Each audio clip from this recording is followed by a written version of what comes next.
RTC లాభాల్లో ఉందా నష్టాల్లో ఉందా చెప్పాలన్నారు మాజీ మంత్రి హరీష్ రావు. ఆర్టీసీ ప్రభుత్వంలో విలీనం అలాగే కొత్త పీఆర్సీ ఏమైందన్న హరీష్ ప్రశ్నలకు మంత్రి పొన్నం కౌంటర్ ఇచ్చారు. 10 ఏళ్లు ఆర్టీసీని నిర్వీర్యం చేశారని, ఆర్టీసీ తామొచ్చాక లాభాల బాట పట్టించామని అన్నారు.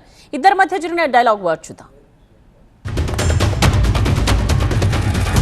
ఆర్టీసీ లాభాల్లో ఉందా నష్టాల్లో ఉందా?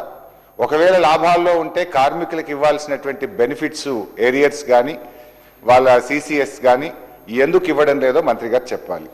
మూడోది అధ్యక్ష, కొత్తగా మరి పిఆర్సీ డ్యూ ఉన్నది 3 ఏళ్ల నుంచి. కొత్త పిఆర్సీ ఆర్టీసీ ఉద్యోగులకు ఎప్పటి నుంచి ఇస్తారో కూడా మంత్రి గారు చెప్పాలి. నాలుగోది అధ్యక్ష, కాంగ్రెస్ పార్టీ తన మేనిఫెస్టోలో ఆర్టీసీ యూనియన్ను పునరుద్ధరిస్తామని చెప్పి మీరు హామీ ఇచ్చారు. ఎప్పట్లోగా యూనియన్ను పునరుద్ధరిస్తారో మంత్రి గారు సూటిగా సమాధానం చెప్పాలి.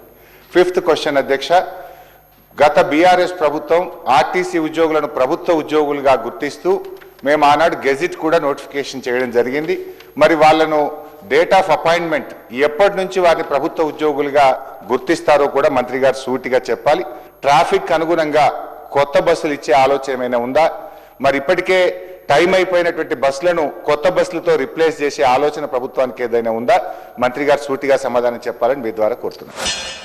ఆర్టీసీని పోయలేము, మూసేస్తాం. వారు గౌరవ అధ్యక్షులు ఉండ్రి కంప్లీట్గా 45,000 మంది ఉద్యోగులను వేటు వేస్తున్నామని చెప్పేసి రకరకాల అంశాలను ఆర్టీసీకి సంబంధించి బస్సులు కొత్తది ఒకటి కొనకుండా 10 సంవత్సరాలు ఒక కొత్త నియామకం చేపట్టకుండా అన్ని రకాలుగా ఆర్టీసీని నిర్వీర్యం చేసిన తర్వాత వచ్చినటువంటి ఈ ప్రజాపాలన ప్రభుత్వం ఆర్టీసీకి సంబంధించినటువంటి అనేక అంశాలు ఆఖరికి గత 10-15 సంవత్సరాలుగా వివిధ కారణాలతో సస్పెండ్ అయినటువంటి ఉద్యోగులకు కూడా 3-man కమిటీ వేసి మానవతా దృక్పథంతో 250 ఉద్యోగాలు కూడా ఇచ్చిన అధ్యక్ష తిరిగి.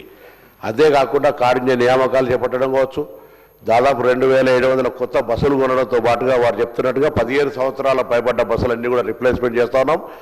అంతేకాకుండా మహిళా సంఘాల ద్వారా మహిళలను యాజమాన్యం చేసి కూడా బస్సులు కొనుగోలు చేస్తూ ఉన్నాం. మహిళలు బస్సుకు సంబంధించినటువంటి ఉచిత బస్సు తర్వాత కొంత డిమాండ్ ఉన్నమాట వాస్తవం. ఇప్పటికే అనేక కొత్త బస్సులు ఈవెన్ హైదరాబాద్ నగరంలో కూడా కొత్త రూట్లను ఇంట్రడ్యూస్ చేస్తున్నాం.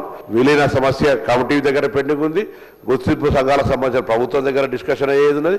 వీటన్నిటికి సంబంధించి ఆర్టీసీ కార్మికుల సంక్షేమం ఈ ప్రభుత్వ లక్ష్యంగా, ప్రయాణికుల సౌకర్యం ఈ ప్రభుత్వ లక్ష్యంగా, ఆర్టీసీని అభివృద్ధిలోకి తీసుకుపోయే విధంగా కార్యాచరణ తీసుకుంటున్నామని మీ ద్వారా గౌరవం తెలుస్తాను.